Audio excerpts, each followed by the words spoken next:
Oh, les amis! C'est beau, les photos, hein?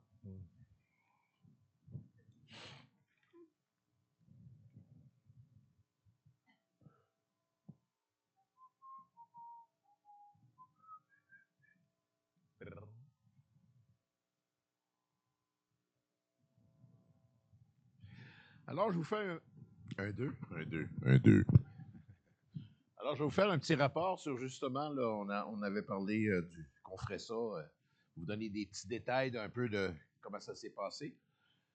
Pour moi, puis en tout cas, je pense que pour Pasteur François aussi, je crois que cette première, et ici à Montmagny, d'un spectacle de Noël comme ça, dans le genre qu'on a fait, un projet d'évangélisation, ça a été un succès.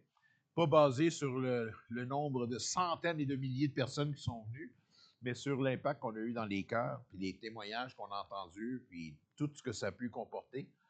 Je vais vous dire, dans tous les programmes de Noël que j'ai fait depuis de nombreuses années, celui qui a été le plus difficile. On vit vraiment une époque spéciale, mais c'est pour ça qu'il ne faut pas lâcher d'évangéliser. Juste le spectacle à l'Apocatière, c'était une salle de 700, on n'avait pas le choix, on avait une salle avant ça, mais ils nous ont refusé à cause de la loi C2. Merci Seigneur pour l'opposition. Mais il est venu 82 personnes à l'Apocatière. À Montmagny, dans une salle de 115, il est venu 68 personnes. À Saint-Malachie, 78 sur 200, puis un total de 228 personnes. Et à peu près, j'ai vu à peu près 70% de non-chrétiens. C'est surtout là-dessus que je me base pour dire que c'est un succès, parce que c'était pas un spectacle juste pour les chrétiens, quoi qu'il était, tout le monde était invité, mais c'était vraiment basé pour inviter les gens à assister à quelque chose de différent qu'ils n'ont pas entendu avant. Donc, basé là-dessus, pour moi, c'est un succès. Comme je dis, il y a eu beaucoup d'opposition et tout ça. Dans la distribution, dans la publicité qu'on a fait, on a visité personnellement. Il y avait Emmanuel, il y en a Jérémy, moi, d'autres personnes sont allées dans 50 municipalités poser des posters puis mettre des petits cartons dans des commerces, etc. Il y a eu la publicité dans 75 sur les réseaux sociaux, grâce à chaque foyer pour Christ. On distribuait plus de la publicité là, avec un lien pour aller acheter des billets, tout ça, dans plus de 75 communautés ou municipalités. C'est quand même beaucoup. On n'a pas pu utiliser la poste, évidemment, parce que, encore une fois, c'est soit la grève ou ils ne distribuent plus dans les maisons. C'est la seule province qui fait ça. Bienvenue au Québec. Alors, il fallait s'y prendre autrement et quand même, on a réussi à distribuer quand même notre publicité. On avait quand même 10 000 encore. Il n'en restait plus un à la fin. Donc, ça a été un plus. Ça a été de l'ouvrage, mais ça a été un plus, surtout des journées de foi. On a eu un article aussi dans Loi Blanche suite à la conférence de presse qui a eu lieu une couple de semaines avant le spectacle.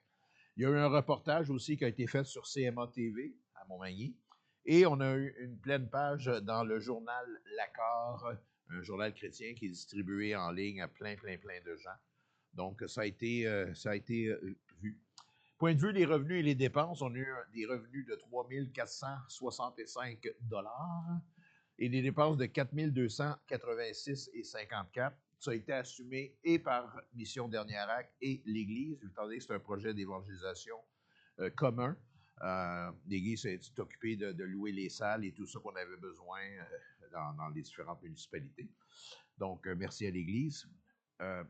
On avait 10 commanditaires aussi, entre autres Casa Décor de Montmagny, Tapis Montmagny à Montmagny, Classe Construction Montmagny, Le Gîte du Cerf-Volant à Montmagny, Friperie Méli-Mélo à Lévis, Mission Nouvelle Génération à Québec, le groupe JASP à Magog, le Bel Arôme à l'Apocatière, Electro FC Sonorisation à l'Apocatière et Paber Aluminium, Cap Saint-Ignace.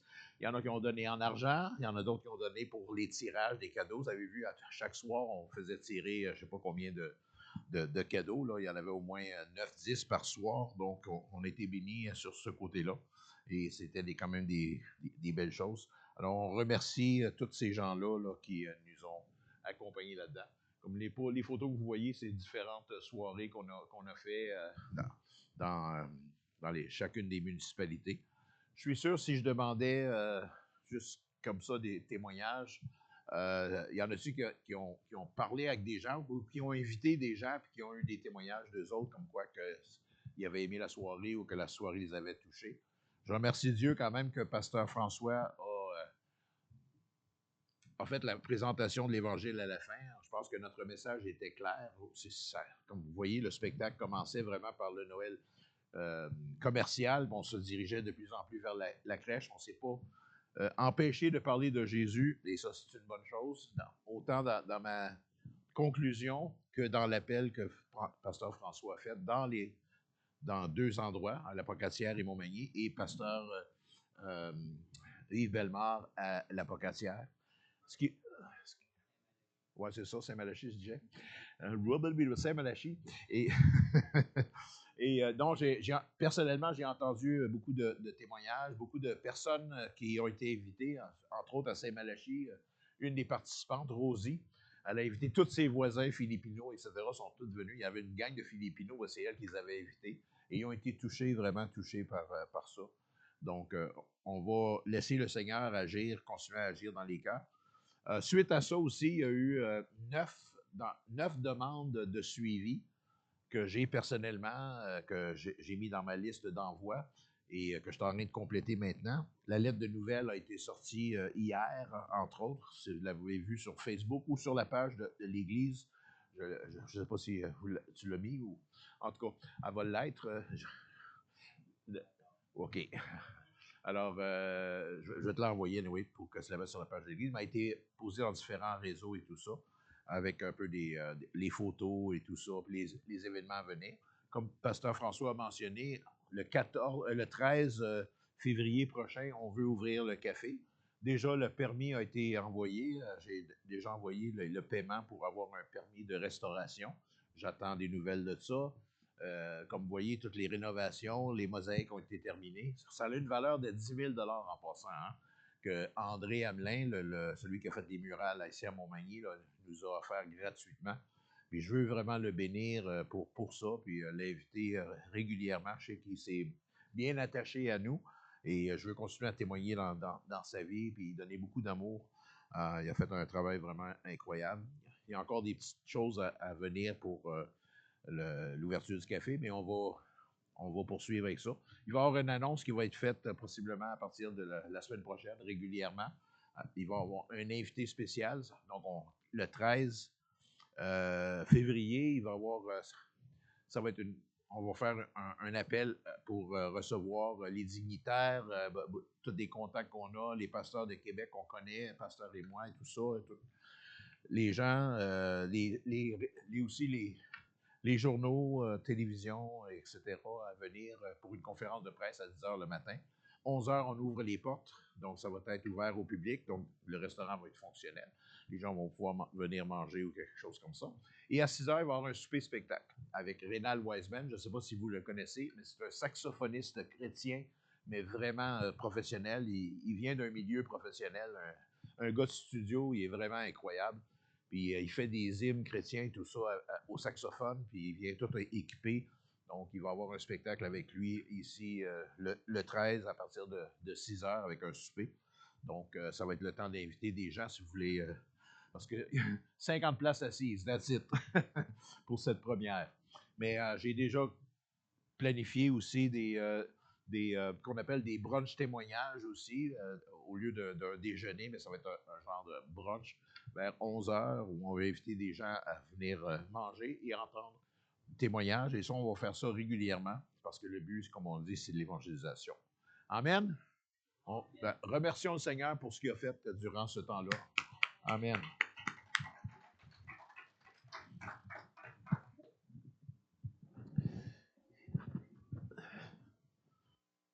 Un, deux, un, deux. 3, 4, 3, 4. Ah, ça marche. Amen. Content de vous retrouver ce matin. Vous savez, je pense qu'on va être plus écoutés en ligne ce matin qu'en présentiel, hein, avec la température qu'on a. Mais je suis content que Myriam ait pu être avec nous quand même. Elle vient de la Pocatière, c'est pas à la porte, comme on dit, parce qu'elle avait vraiment est vraiment un choix de chant qui va avec ma prédication ce matin. Pas seulement le choix de chant, Dieu lui a vraiment parlé durant ses prédications, sa préparation, parce que quand elle dit que Dieu nous précède devant nous, je pense qu'on va le voir à travers cette prédication aussi ce matin. Merci beaucoup, Daniel, pour Mission Dernier Acte, pour ce beau rapport. Vous savez, pour moi, ce qui a été accompli à l'occasion de ces 3 spectacles, de cette présentation de ce spectacle, c'est vraiment des prémices par rapport au ministère de Mission Dernier Acte. Et c'est non seulement des prémices pour nous ici à Montmagny, puis pour la région de Montmagny, pour l'Église de Montmagny, mais c'est aussi des prémices pour tout le Québec. Ça, j'en suis convaincu. D'ailleurs, à l'ouverture du café, on veut inviter les pasteurs de la région de Québec et de la région, de la grande région de Québec, à venir à notre ouverture. Et puis, ils vont pouvoir vraiment avoir une vision dans leur cœur. Ils ont besoin d'une vision parce que, vous savez, quand on reçoit un projet comme ça de Dieu, il faut que ce soit Dieu qui nous montre. Sans ça, bah, ça semble être un projet comme parmi tant d'autres, accompli par des mains d'hommes, etc. Mais non, on n'est pas là pour réaliser des projets humains. On est là pour marcher dans le plan de Dieu. Et ce plan de Dieu-là, si on veut marcher dans le plan de Dieu, il faut qu'il vienne de Dieu. Et c'est ce qu'on a besoin de transmettre aux gens et c'est ce que les gens ont besoin de recevoir dans leur cœur. Surtout aux frères, nos sœurs en Jésus, des différentes églises aussi de notre région, c'est que ça vient de Dieu, puis ça, ils ont besoin de le voir. Puis moi, je prie que Dieu leur montre, vraiment que c'est son projet à lui, que Dieu leur montre vraiment que c'est lui qui conduit ce projet-là. C'est pas l'Église Centre-Vie Abondante, c'est pas Pasteur François, c'est pas Pasteur Daniel, c'est Dieu qui dirige tout ça. C'est lui, comme Myriam a dit, qui nous précède dans tout ça. Si Dieu ne nous aurait pas précédés dans tout ça, jamais on n'aurait mis la main sur le théâtre ici en arrière, surtout dans la condition où il se trouve. Si Dieu n'aurait pas mis sa main, il ne nous précéderait pas dans tout ça, Pasteur Daniel ne serait même pas ici avec nous depuis presque 1 an. 1 an, ben, ça fait 1 an déjà qu'il travaille à ce projet-là. Il faut vraiment que ça vienne de Dieu. Puis, c'est drôle parce que le message que j'ai reçu pour aujourd'hui nous parle de la foi d'Abraham. Et on voit dans la vie d'Abraham comment Dieu a précédé Abraham pour que Abraham lui confie entièrement sa vie et que Abraham soit vraiment un outil de bénédiction pour ce monde, comme Dieu veut que nous soyons en tant qu'Église, comme Dieu veut que nous soyons en tant que chrétiens, un sujet, un canal de ces bénédictions pour ce monde autour de nous.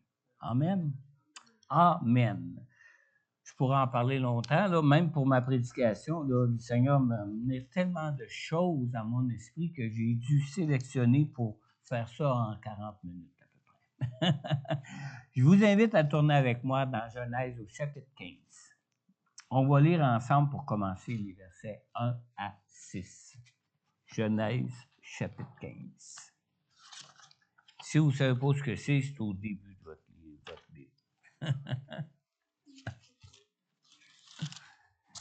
On lit ici. Amen.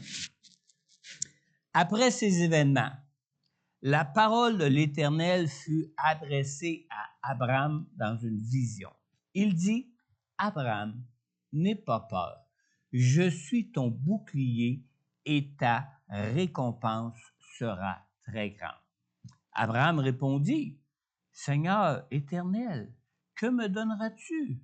Je m'en vais sans enfant et l'héritier de mes biens, c'est Éléazar de Damas. » Abraham dit, « Tu ne m'as pas donné de descendance et c'est un serviteur de ma famille qui sera mon héritier. » Alors l'Éternel lui adressa la parole. « Ce n'est pas lui qui sera ton héritier, mais bien celui qui naîtra de toi. » Après l'avoir conduit dehors, il dit, « Regarde vers le ciel et compte les étoiles si tu peux les compter. » Il lui affirma, « Telle sera ta descendance. » Abraham eut confiance en l'Éternel qui le lui compta comme justice. Prions ensemble ce matin. Seigneur notre Dieu, merci de nous précéder, Seigneur, dans toutes choses pour nos vies, dans toutes choses pour la vie de ton Église, dans toutes choses pour réaliser ton plan de salut pour ce monde, ton plan de salut pour tous les hommes, ton plan de salut pour ta création, Seigneur.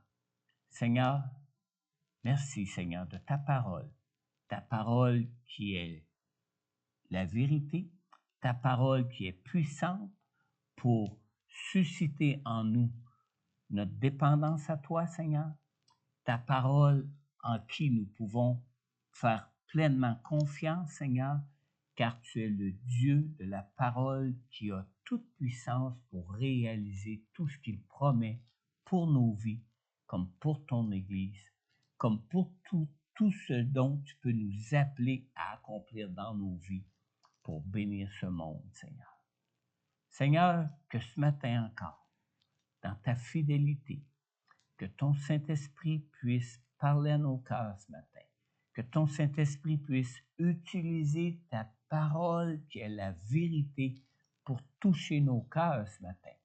Et Seigneur, que tout puisse se faire pour ta gloire et surtout que tout puisse se faire pour réaliser les plans de vie que tu as pour chacun de nous, comme pour ton Église, comme pour le plan de salut de ce monde, Seigneur.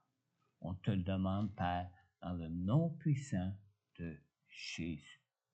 Amen. Amen. Ce matin, j'ai intitulé mon message « La foi d'Abraham ». On vient de lire au verset 4, « L'Éternel lui adressa la parole. Ce n'est pas lui qui sera ton héritier, mais bien celui qui naîtra de toi. » Quand on lit ça, on peut se dire, surtout quand on connaît notre Bible et qu'on connaît l'histoire d'Abraham, on peut se dire, comment pouvons-nous croire en Dieu et croire en toutes ces promesses de Dieu qui sont si incroyables pour nos vies? En avez-vous des promesses de Dieu qui sont vraiment incroyables pour votre vie? Abraham, il y en avait une. C'était cette promesse d'avoir un héritier qui naîtrait de lui alors qu'il était déjà lui-même avancé en âge, alors que son épouse Saraï aussi était plus en âge d'accoucher, d'avoir des enfants pour sa vie. C'est des promesses incroyables. Mais comment pouvons-nous croire en Dieu et croire en toutes ces promesses de Dieu qui sont des promesses qui peuvent être incroyables pour nous, pour nos vies?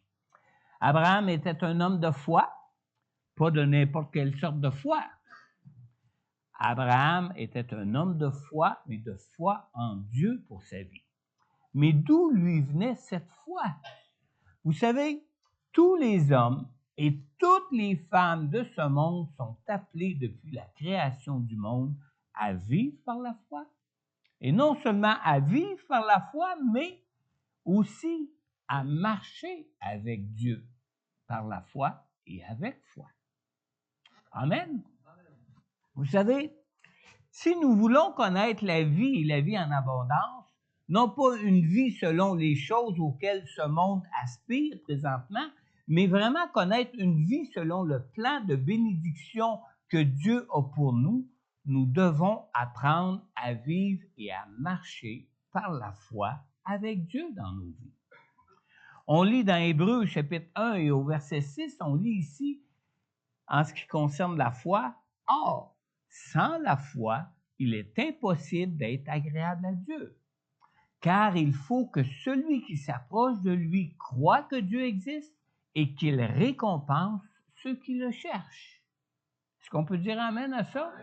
Moi, je dis amen, c'est la parole de Dieu. Ce n'est pas moi qui vous rapporte ces choses-là ou qui vous dit que c'est une vérité de Dieu. C'est la parole de Dieu elle-même qui nous annonce ça. Alors, pour être des fils et des filles de la descendance d'Abraham, pour être des gens de foi en Dieu et en ses promesses pour nos vies, comme Abraham l'était, nous devons apprendre à vivre et à marcher par la foi dans nos vies. C'est par la foi que Dieu accomplit toutes choses, toute promesse qu'il peut avoir pour nous, pour nos vies. Mais comment Abraham a-t-il pu placer sa foi en Dieu? Et comment Abraham a pu croire en ses promesses pour sa vie alors que ce qui lui était promis était des bénédictions incroyables? C'était incroyable. Il n'y a pas d'autre mot pour décrire ça. Pour un humain, en tout cas. Alors d'abord, nous devons savoir ce que croire en Dieu signifie. Croire en Dieu signifie d'abord qu'il ne peut y avoir rien d'étonnant de la part de Dieu pour nos vies. Il n'y a rien qui peut être étonnant de la part de Dieu pour nos vies. On lit dans Hébreux 11.1. Hébreux 11.1 nous donne une définition de ce qu'est la foi en Dieu. Et ça nous dit ici comme définition, or, la foi, c'est la ferme assurance des choses qu'on espère, la démonstration de celles qu'on ne voit pas. C'est ça la foi. Marcher parce que Dieu nous a parlé dans des choses qu'on ne voit pas encore. Parce qu'on sait que Dieu est Dieu et parce qu'il est Dieu, il va les réaliser. Amen. Alors, si nous pouvons croire en Dieu, même pour ses promesses les plus impossibles pour nous, c'est parce que Dieu peut emmener n'importe quoi à l'existence à partir d'absolument rien. Ça, si on ne croit pas ça au départ, comment est-ce qu'on pourrait croire que Dieu pourrait faire des choses incroyables pour nous? Ce serait vraiment impossible. Vraiment impossible. Et vous savez, on peut tout croire de Dieu, car Dieu peut faire des choses qui nous sont même inimaginables. On lit dans Éphésiens 3.20, que mon épouse a mentionné même cette semaine quand on a visité quelqu'un ici de l'Église. On lit à celui qui peut faire, par la puissance qui agit en nous, infiniment plus que tout ce que nous demandons ou même pensons. Wow! C'est ce que Dieu peut faire. Des choses incroyables et même inimaginables pour nous. Amen! Alors, on peut tout croire de Dieu parce qu'il n'y a rien d'impossible à Dieu. Dieu a même des plans pour nos vies qui dépassent même ce que l'on pourrait penser et imaginer être possible pour nous.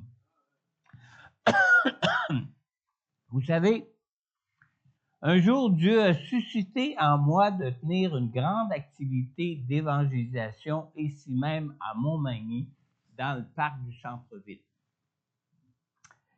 Je savais que ce projet-là venait pas de moi, mais que ça venait vraiment de Dieu. Comment est-ce qu'on peut le savoir? Je savais que ça venait de Dieu parce que je ne suis pas de nature à être un rêveur. Pas du tout. Même ceux qui me connaissent savent que je ne suis pas vraiment un grand rêveur. Hein, Sylvie?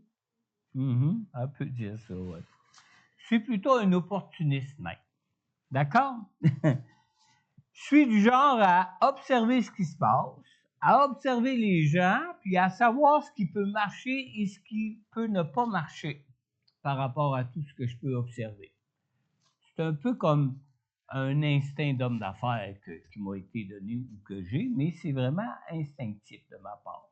Je suis du genre à observer ce qui se passe, à observer les gens, à savoir ce qui peut marcher ou ne pas marcher. Et c'est ce qui fait de moi-même un homme d'affaires qui avait du succès. Ce n'est pas un talent de ma part.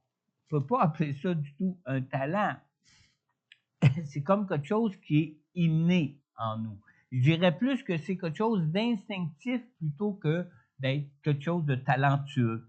Et quand le Seigneur m'a inspiré ce projet, tout ce que je voyais, c'était des impossibilités plutôt que des opportunités. Et qu'est-ce qu'un homme d'affaires fait face à des difficultés, face à des impossibilités plutôt qu'à des opportunités? On va passer à d'autres choses, on cherche de quoi qui est payant. Hein? Mais quand je regardais ça, par rapport à ce que Dieu plaçait dans mon cœur, je me disais, on ne peut pas faire ça à mon ami, c'est impossible. On n'a pas une église assez grande. On n'a pas de budget pour le faire. On n'a rien de tout ce qu'on aurait besoin. Puis en plus, avec l'opposition qu'on vit dans ce monde, on va être une petite gang de chrétiens de rien qui vont s'amuser entre eux pour essayer de témoigner de l'Évangile. Non, c'est impossible, ça ne se fait pas à mon église. En bonhomme d'affaires, j'ai donc dit à Dieu, Seigneur, ça ne peut pas marcher. C'est juste impossible. En bonhomme d'affaires. Voilà. Et en homme responsable, je lui ai même expliqué le pourquoi. Je lui ai même dit, Seigneur, on est juste une toute petite église au milieu de nulle part. Le Seigneur doit être capable de comprendre ça, hein? Je lui ai dit qu'on n'avait ni les ressources financières, ni les ressources humaines pour réaliser ce projet, comme si ce projet était l'idée d'un homme plutôt que le plan de Dieu pour nous-mêmes. Alors, les plans de Dieu pour nos vies sont toujours de bons plans. Ça, il ne faut jamais oublier ça. Si Dieu vous suscite quelque chose dans votre cœur à partir de sa parole, de son esprit. Dans le cas d'Abraham, il lui a parlé en rêve dans une vision. Il a vraiment révélé ses plans à lui dans une vision. Mais les plans de Dieu pour nos vies sont toujours de bons plans. Je dirais même que ce sont toujours les meilleurs plans de vie que nous pourrions imaginer. Et savez-vous pourquoi? Simplement parce que Dieu est Dieu. Si c'est un plan qui vient de Dieu, Dieu est parfait. Dieu est infaillible, comme on l'a chanté. Alors, pourquoi que ce serait un mauvais plan? Dieu ne peut pas avoir de mauvais plans comme moi j'en peux en avoir. Il ne peut pas avoir de mauvais plans comme mon fils a déjà eu. Hein? Très intelligent, très talentueux, mais plein de mauvais plans. Mais Dieu, lui, ne peut pas avoir de mauvais plans. Il est le Dieu juste, il est le Dieu bon, il est le Dieu d'amour, il est le Dieu parfait, il est le Dieu infaillible. Et le Dieu tout-puissant pour accomplir ses plans. Amen. Alors, suite à mes objections et même à l'encontre de tous mes bons arguments d'homme d'affaires, le Seigneur m'a répondu. Et savez-vous ce que le Seigneur m'a dit? Dieu m'a dit, ne suis-je pas celui qui a multiplié 5 pains et 2 poissons pour nourrir une foule de 5000 hommes? Pas payé comme argument, ça. Et il m'a dit aussi, ne suis-je pas aussi celui qui a multiplié seulement que 7 pains pour nourrir une foule de 4000 dans un endroit désert? Très bon argument. C'est loin de nos études d'hommes d'affaires quand on veut planifier l'ouverture d'un nouveau commerce ou des choses comme ça. Hein? On n'a pas besoin de rien voir, on n'a pas besoin de rien avoir, parce que Dieu, lui, est Dieu. Il est le Tout-Puissant, la source de toute chose. La vie en lui-même est en Dieu. Amen. Les arguments de Dieu étaient tellement puissants que j'ai même partagé à mes collègues pasteurs du secteur à Québec ce que le Seigneur voulait faire à Montmagny.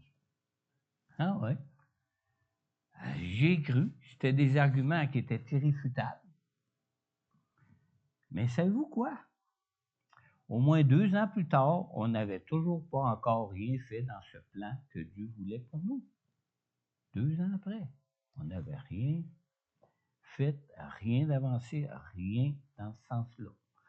Au moins 2 ans plus tard, le Seigneur revenait encore avec ce même projet dans mon cœur. Et en bonhomme d'affaires, j'ai dit au Seigneur à nouveau les mêmes arguments que je lui avais donnés la première fois. Les mêmes arguments. Et savez-vous ce que le Seigneur m'a répondu? Ben, la même réponse que la première fois. Il n'y avait pas de meilleur argument que ça. La même réponse que la première fois, il m'a dit, ne t'ai-je pas dit que j'étais celui qui peut nourrir des foules à partir de rien au milieu de nulle part? Ben oui, Seigneur, tu m'avais dit ça. Bon. Mais cette deuxième fois, j'ai compris une chose que je n'avais pas compris la première fois. Qu'est-ce que je n'avais pas compris la première fois? J'ai compris que Dieu agit pour nous et réalise ses plans pour nos vies selon notre foi. C'est en fonction de notre foi que Dieu peut nourrir des foules. C'est en fonction de notre foi que Dieu peut réaliser des choses incroyables dans nos vies. Des choses que on espère, même si on ne les voit pas, Dieu, lui, a la puissance de les concrétiser, a la puissance de les réaliser. Amen. Vous savez, les disciples n'ont pas commencé à servir la foule une fois qu'ils ont eu la quantité suffisante de pain et de poissons pour nourrir toute la foule. Non, non, non. Mais au fur et à mesure qu'ils suivaient les indications données par Jésus, les pains et les poissons se multipliaient. Amen. On n'a pas attendu d'avoir tous les pains et les poissons avant de dire, bon, OK, on va les asseoir en rangée et on va le distribuer. Non, non. On a commencé avec les poissons puis les pains qu'il y avait en main. Et le Seigneur, miraculeusement, les a multipliés. Amen. Comme pasteur, j'ai donc insisté pour qu'on commence à travailler, à faire cœur en fête. Le premier cœur en fête ne s'appelait pas cœur en fête, il s'appelait Mission Montmagny. Comme présentement, c'est Mission Dernier Acte. J'ai essayé de brosser un petit peu Daniel pour changer le mot mission. On disait, non, j'aimerais mieux un autre mot que le mot mission. Puis il n'y a pas oublié. Mais ça, c'est entre lui et Dieu, c'est Dieu qui nous cause. C'est parce que c'est Dieu qui lui a donné. Comme moi, je croyais aussi qu'il m'avait donné Mission Montmagny. Mais Dieu a ajusté les choses en cours de route. On verra. Alors, dès que nous avons commencé à travailler à cœur en fête, savez-vous ce qui est arrivé? Du moment qu'on a commencé à planifier, à organiser, à voir qu'est-ce qu'on pouvait faire, comment qu'on pouvait le réaliser, puis tout ça, des fonds nous ont été donnés par une personne absolument inconnue, des fonds qui couvraient toutes les dépenses du projet et même au-delà des dépenses du projet. Et en plus, 80 bénévoles qui sont venus de différentes églises et de différentes régions de la province sont venus aider à la réalisation du projet. Ça, c'était dès le premier cœur en fête. Souvenez-vous, ceux qui étaient là? Vous savez, ce n'est pas parce que nous pouvons apporter à Dieu, ce n'est pas ce que nous pouvons apporter à Dieu qui compte pour voir de grandes choses de Dieu se réaliser pour nous. Non.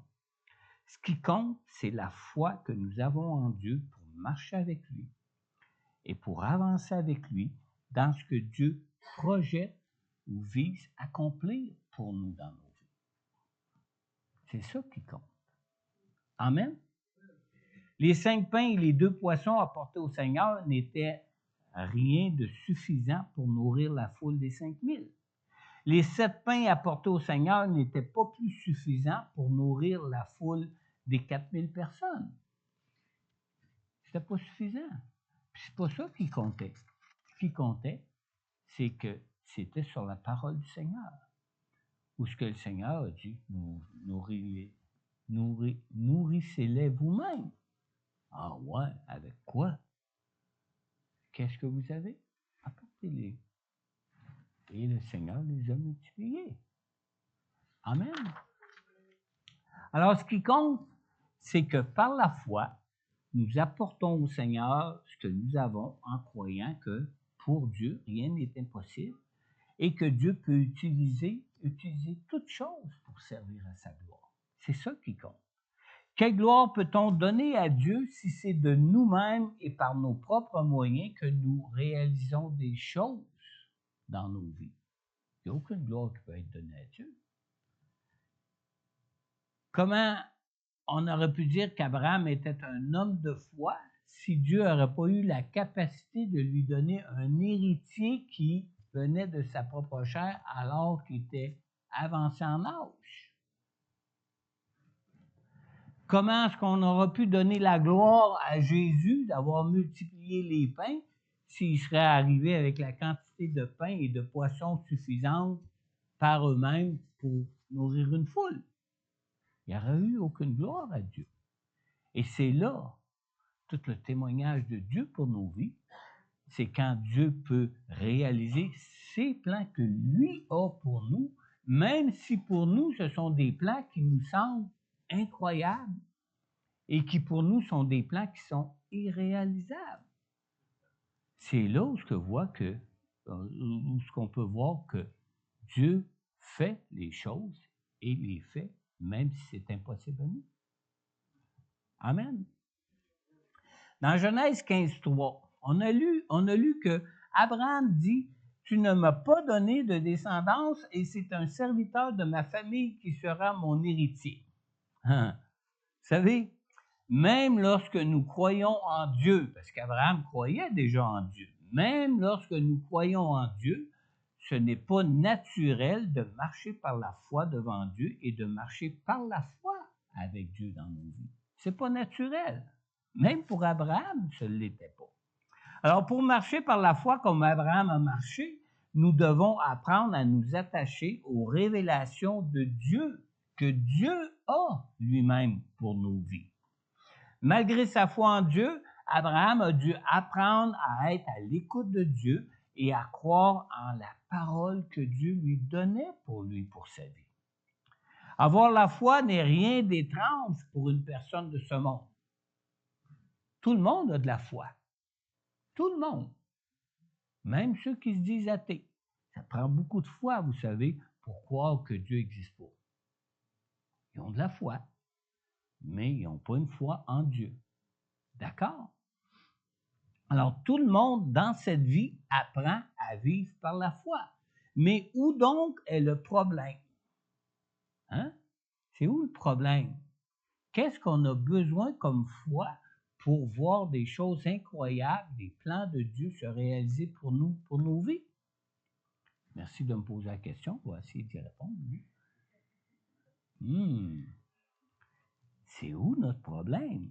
Le problème pour nos vies n'est pas que nous n'ayons pas de foi. Le problème pour nous, même de foi en Dieu, mais le problème pour nos vies est que notre foi soit en Dieu et en sa parole qui est la vérité. C'est là qu'est la question. C'est dans la parole de Dieu? Pas de doute à y avoir. Dieu va la réaliser. Dieu est tout-puissant.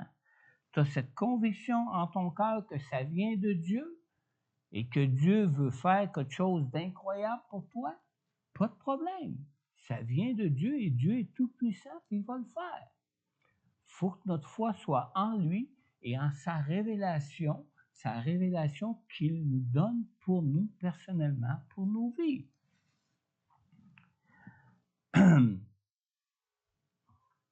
Alors, le problème pour nos vies n'est pas que nous n'ayons pas de foi. Le problème pour nos vies est que notre foi soit en Dieu et en sa parole qui, elle, est la vérité. Dans Genèse 15:1, on a lu ici, après ces événements, la parole de l'Éternel fut adressée à Abraham dans une vision. Il dit, Abraham, n'aie pas peur. Je suis ton bouclier et ta récompense sera très grande. Quand on voit dans ce verset que ce verset commence par les mots qui disent « après ces événements », la parole ici insiste pour nous dire qu'Abraham a sa foi en Dieu parce qu'il a déjà vu Dieu intervenir pour lui dans sa vie. Est-ce qu'il y en a qui n'ont jamais vu Dieu encore intervenir pour eux ici dans leur vie? Non. On a tous cette foi en Dieu.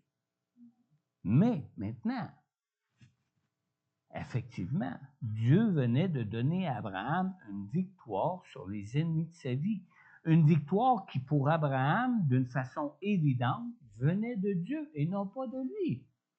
Tellement évident que Abraham avait même apporté au sacrificateur Melchisédek, qu'on ne sait pas d'où il vient trop, la dîme de tout le butin en reconnaissance à Dieu pour sa victoire. Il reconnaissait réellement que la victoire qu'il venait d'avoir sur tous ses ennemis, sur des rois, lui venait vraiment de Dieu, que c'était par l'intervention de Dieu. Alors sa foi était déjà en Dieu. Mais malgré qu'il avait vu Dieu agir dans sa vie pour maintenant croire en lui, Abraham a encore, comme tout le monde, une foi qui évalue des choses pour sa vie selon ce qu'on peut voir plutôt que selon ce que Dieu peut faire. Et c'est là notre problème. Pas parce qu'on croit en Dieu qu'on n'a pas une foi en des moyens, en des capacités, en des talents, en toutes sortes de choses, comme le monde eux-mêmes ont foi pour leur vie. Des fois, on prend nos talents pour Dieu. Des fois, on prend nos moyens pour Dieu. Des fois, on prend nos capacités pour Dieu. Mais Dieu, c'est Dieu. C'est pas nos talents, c'est pas nos capacités, c'est pas nos moyens. Il faut vraiment que notre foi soit non pas en nous-mêmes, mais en Dieu. C'est lui qui peut réaliser l'irréalisable. C'est lui qui peut accomplir les choses qui sont incroyables pour nous. Amen.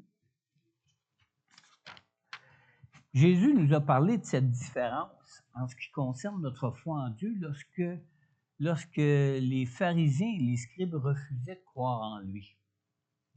Dans Marc 2, au chapitre 9, on voit dans ce verset ici que Jésus dit aux pharisiens qui refusaient de croire en lui, « Qu'est-ce qui est le plus facile à dire aux paralysés? Tes péchés sont pardonnés ou lève-toi, prends ton brancard et marche. » Hein? C'est là qu'on voit que, même si on croit en Dieu, hein, on peut dire, ouais, je veux bien croire que Jésus est Dieu, mais qu'il prouve. Il nous a prouvé. Pareil. On mêle souvent les choses comme ça. Hein? Une foi en Dieu est une foi qui ne se base que sur des miracles évidents ne nous permet pas de marcher avec Dieu et de marcher devant Dieu par la foi. Non, ça c'est une foi qui va marcher par des signes, c'est une foi qui va marcher par des miracles. C'est pas une foi comme c'est défini dans Hébreux 11.1 qui dit que la foi, c'est une démonstration des choses qu'on espère, des choses qu'on ne voit pas encore. Vous voyez la différence? Amen. Hein? Si nous réfléchissons un peu, comment Dieu peut-il réaliser dans nos vies des choses inimaginables et incroyables pour nous si nous ne croyons en lui que si c'est évident pour nous? C'est plus marcher par la foi, ça, n'est-ce pas? Vous savez, toutes les fois que nous exigeons de Dieu un signe ou une évidence pour nous, pour que nous puissions croire en lui, notre foi en Dieu n'est pas mieux que la foi de tous les gens du monde. C'est pas mieux. Parce qu'il faut qu'on voit, comme ceux qui ne croient pas encore en Dieu. Il faut qu'ils voient avant de croire. Jésus a dit, « Heureux ceux qui ont cru et qui n'ont pas vu. » Ça, c'est une vraie foi qui fait réagir Dieu, qui permet à Dieu ou qui donne à Dieu des opportunités de se glorifier d'une façon inimaginable dans nos vies. Amen. Dans l'histoire du paralytique qu'on trouve dans Marc au chapitre 2,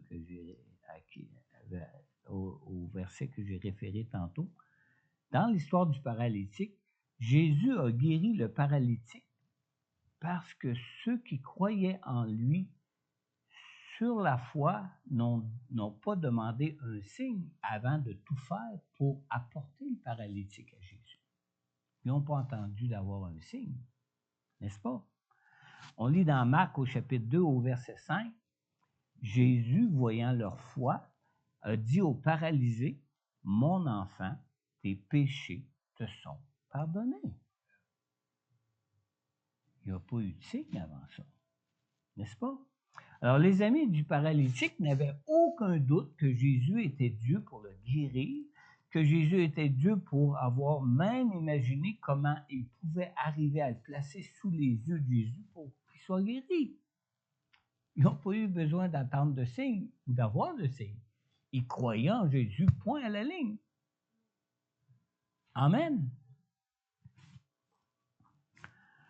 Comme Abraham, nous pouvons avoir besoin d'apprendre à être à l'écoute de Dieu pour être conduit par lui, pour le voir réaliser les bénédictions que Dieu seul, que Dieu veut pour nos vies. Dans Genèse 15:5, après l'avoir conduit dehors, Dieu a dit à Abraham, « Regarde vers le ciel et compte les étoiles si tu peux les compter. » Il lui affirma, « Telle sera ta descendance. » Alors, il faut remarquer ici que Dieu n'a pas donné de signe à Abraham pour le convaincre qu'il était tout-puissant pour lui donner un héritier qui naîtrait de lui. Ce n'était pas un signe, ça. C'est simplement que Dieu a invité Abraham pour le convaincre sur sa parole seule, a invité Abraham à constater la création de Dieu. Tout simplement. Tu peux constater toutes les étoiles dans le ciel. C'est le même Dieu qui te promet une descendance qui naîtra de toi.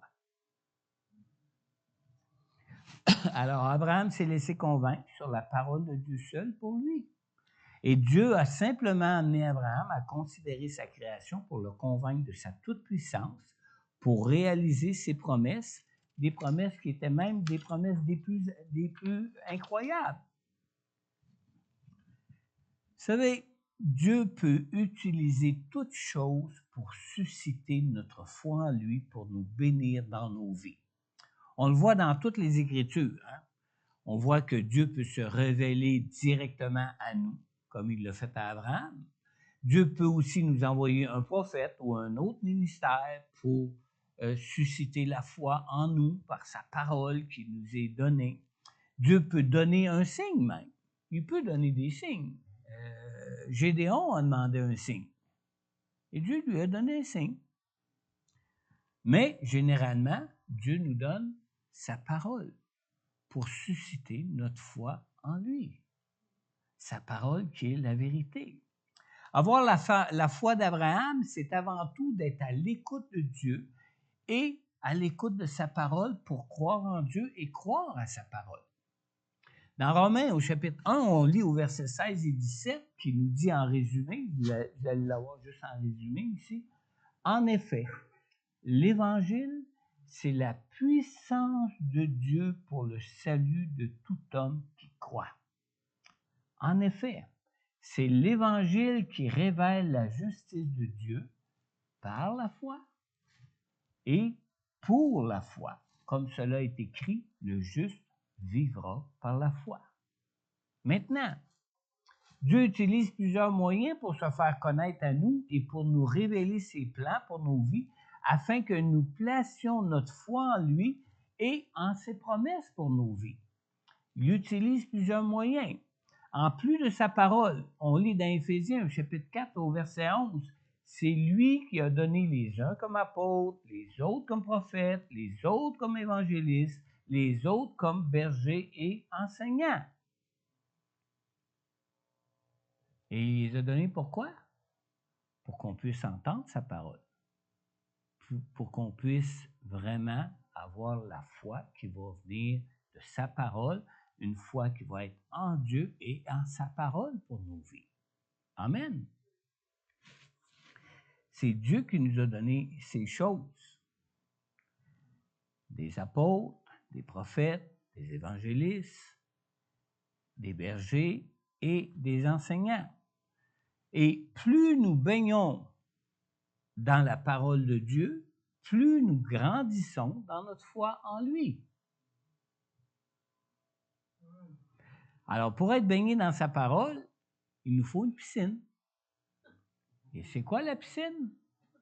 Écoutez bien, on ne peut pas baigner dans la parole sans être dans une piscine de la parole.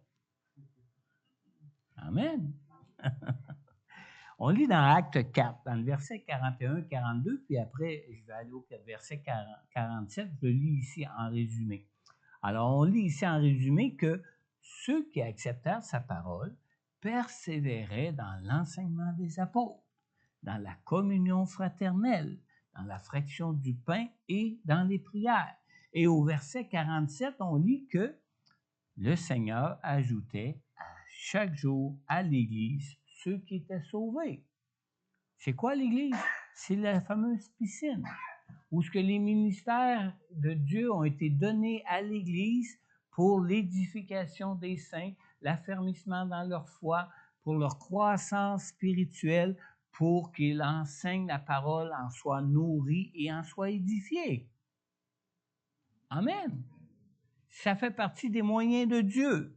Maintenant, pourquoi est-ce important de participer à l'Église?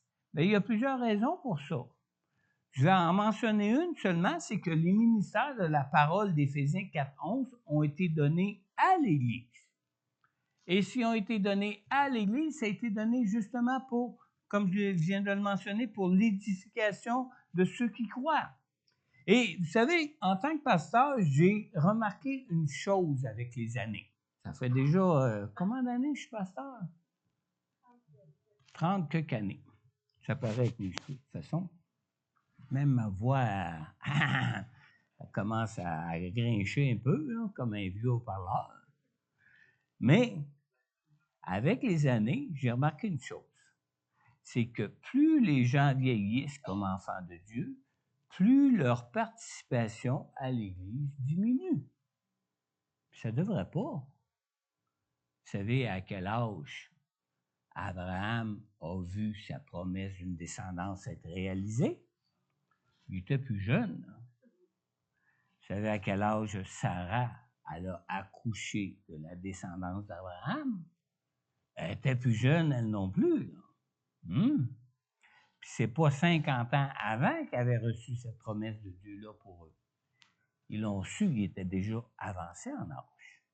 Et c'est parce qu'ils l'ont su à cet âge-là, justement, parce qu'ils se posaient la question de savoir comment ça se fait, j'ai pas de descendance. Pourtant, je crois en Dieu. Puis les enfants de Dieu, c'est une bénédiction de Dieu. Alors, plus les gens vieillissent comme enfants de Dieu, plus leur participation à l'Église diminue. Mais ce que je remarque surtout, c'est que plus ils vieillissent, moins ils fréquentent l'Église, et moins ils fréquentent l'Église, moins ils baignent dans la parole. Ah! Ça, des fois, on ne s'en aperçoit pas, mais c'est très problématique. Si on ne baigne plus dans la parole, on baigne dans quoi? Comme les gens du monde. On baigne dans des choses qui nous apportent à mettre notre foi en autre chose qu'en Dieu. Ça, c'est problématique. Moins ils baignent dans la parole, moins ils voient aussi des miracles de Dieu dans leur vie. C'est drôle, hein? Les nouveaux chrétiens, des témoignages réguliers, des miracles de Dieu pour eux dans leur vie. Les vieux, un témoignage ce matin. Dieu est bon. Dieu est fidèle. Les témoignages de moins en moins. Pourtant, ce qu'on devrait avoir des témoignages, c'est dans l'âge avancé. Combien on sent notre vie nous quitter. Combien on sent notre santé nous quitter. Combien on s'inquiète même des fois de nos finances, de nos revenus, quand on n'est plus d'âge à aller travailler. Combien toutes ces choses, ce qui sont les témoignages de la main de Dieu dans toutes ces choses.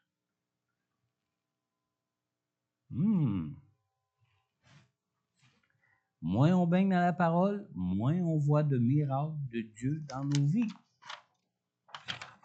Vous savez, Jésus a dit dans Matthieu 4:4, puis Luc aussi le mentionne dans Luc 4:4, Jésus a dit, il est écrit, l'homme ne vivra pas de pain seulement, mais de toute parole qui sort de la bouche de Dieu. Vous savez, avoir lu la parole une fois ou plus d'une fois n'est pas suffisant pour voir le Seigneur accomplir le plan de vie que Dieu veut pour nous, pour nos vies. Non. L'accomplissement du plan de Dieu, du plan de vie que Dieu veut pour nous, se réalise sur toute la durée de notre vie dans une relation de foi avec lui. Ça dure toute notre vie, ça. Amen. Nous n'arrêtons pas de manger dans notre vie parce que nous sommes arrivés à notre pleine croissance ou à notre maturité physique. Vrai? On n'arrête pas de manger. Qu'est-ce qui arriverait si on arrêterait de manger? Notre vie ne s'arrête pas au moment où nous atteignons notre maturité physique. Nous continuons de nous nourrir, sinon notre santé physique va se dégrader, elle va se dégrader même rapidement. N'est-ce pas? Alors, ce n'est pas différent pour notre foi. Jésus a dit, l'homme ne vivra pas seulement de pain, mais de toute parole qui sort de la bouche de Dieu.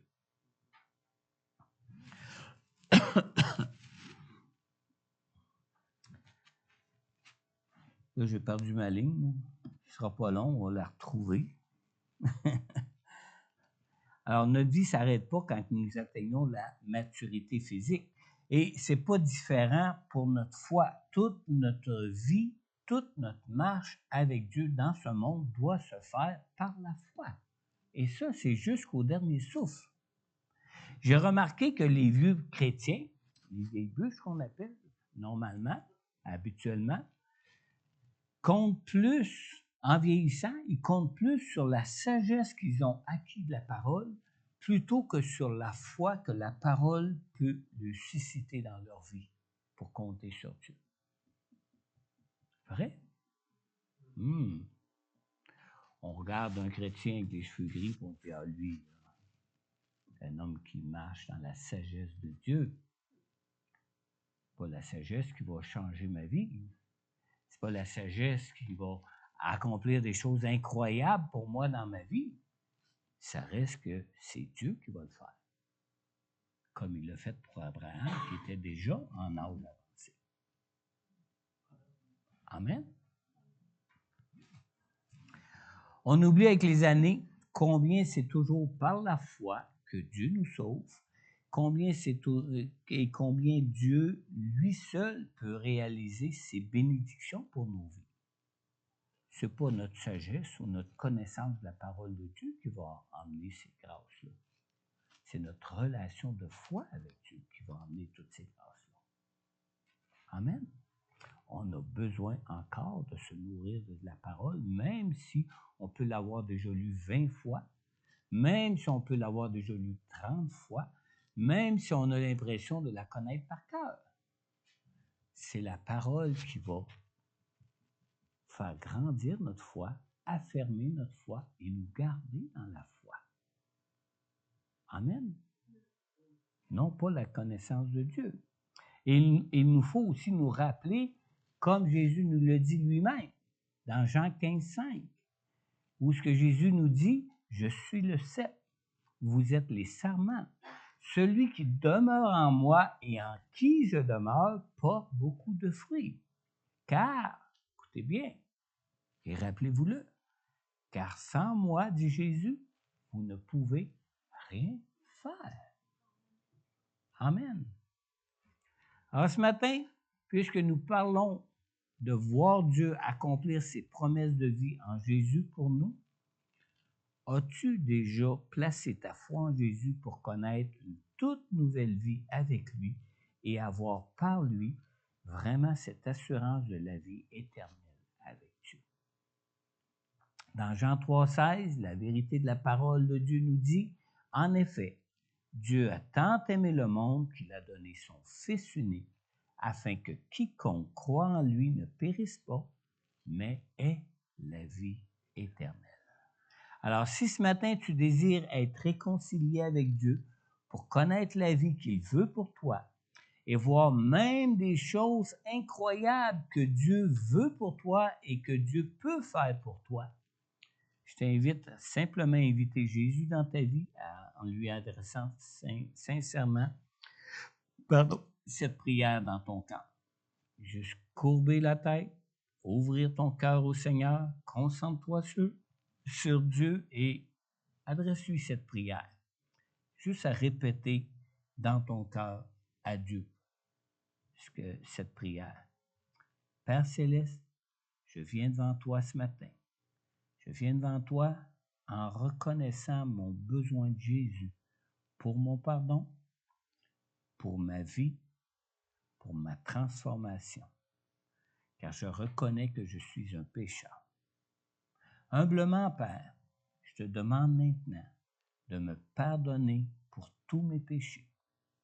Et Seigneur Jésus, je crois que tu as tout accompli pour moi, pour que je sois pardonné, que je sois réconcilié avec Dieu, pour connaître sa présence, toutes ses grâces et toutes ses bénédictions dans ma vie, maintenant et pour la vie éternelle à venir. Je te prie donc maintenant de venir dans mon cœur, répands ton amour dans mon cœur et fais-moi dans ta grâce, fais-moi vraiment grâce de ta présence, de ton Saint-Esprit pour ma vie. Alors, ce matin, si tu écoutes présentement ce message en ligne, puis que tu as adressé cette prière à Dieu pour recevoir Jésus dans ton cœur pour la toute première fois de ta vie, n'hésite pas à prendre contact avec moi. En retour, je pourrai aussi prier pour toi. Je pourrai aussi prier pour que tu connaisses le plan de Dieu, de bénédiction que Dieu veut pour toi. Mais aussi, peut-être que tu es de ceux qui ont déjà fait cette prière auparavant dans ta vie. Alors, si ce matin, tu réalises ton besoin de marcher encore par la foi avec Dieu pour ta vie, avec une foi comme celle d'Abraham pour voir encore dans ta vie Dieu accomplir des choses incroyables comme il l'a fait pour Abraham, adresse-toi à Jésus maintenant. Confesse-lui ton désir de voir le Dieu des miracles être toujours avec toi dans ta vie.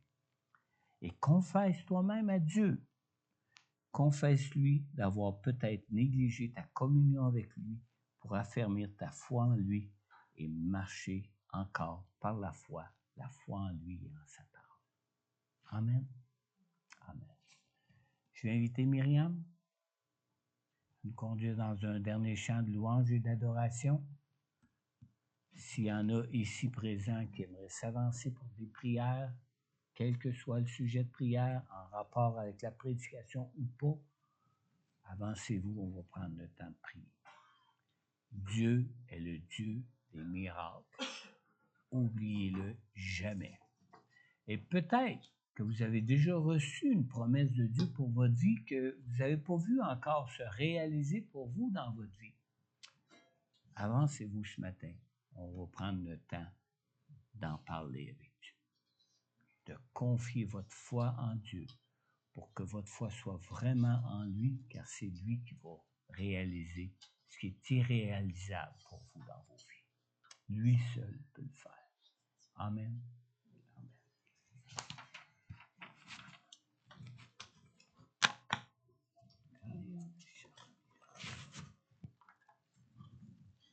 Juste avant le chant, on a chanté Il a toujours été fidèle. Moi, c'est cette parole-là qui me revenait, que je mets en prière, que moi aussi, je sois autant fidèle. Fidèle à le lire, fidèle à l'écouter, fidèle à marcher avec lui. Parce que lui, il est toujours fidèle.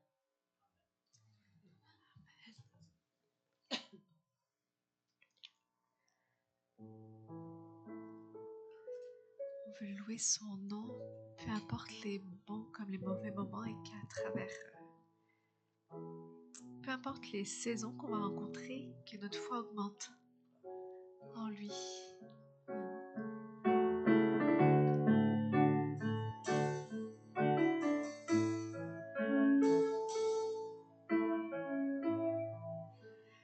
Béni soit ton nom, le pays de l'abondance, le fleuve de bénédiction.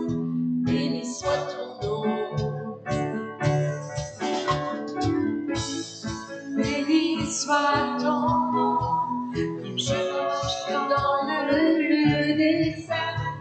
même dans la désolation, béni soit ton nom.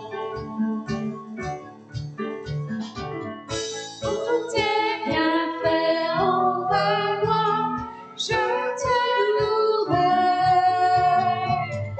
Et quand viendront les ténèbres, je redirai, béni soit le nom du Seigneur, béni soit ton nom,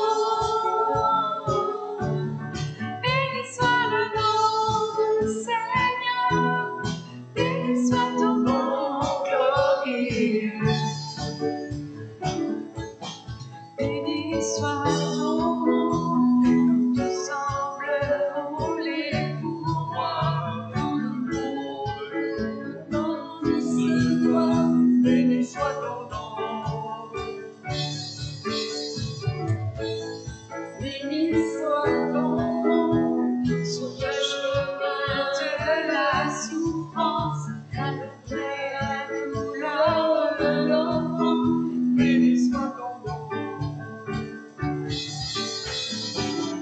Pour tous tes bienfaits envers moi, je te louerai.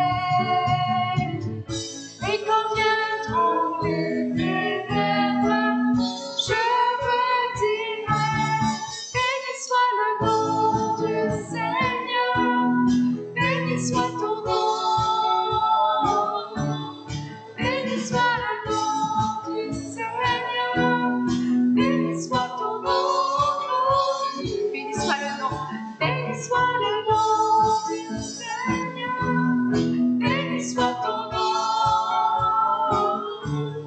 béni soit le nom du Seigneur, béni soit ton nom glorieux. L'Éternel a donné, l'Éternel a donné, l'Éternel a repris. Toujours je chanterai, que son nom soit béni. L'Éternel a donné, l'Éternel a donné, l'Éternel a repris. Toujours je chanterai, que son nom soit béni. Pour tous tes bienfaits envers moi, je te louerai. Et quand viendront les ténèbres, je redirai, béni soit le nom du Seigneur, béni soit ton nom, béni soit le nom du Seigneur, béni soit ton nom. Dernière fois, béni soit le nom. Béni soit le nom du Seigneur. Béni soit ton nom. Béni soit le nom du Seigneur. Béni soit ton nom glorieux.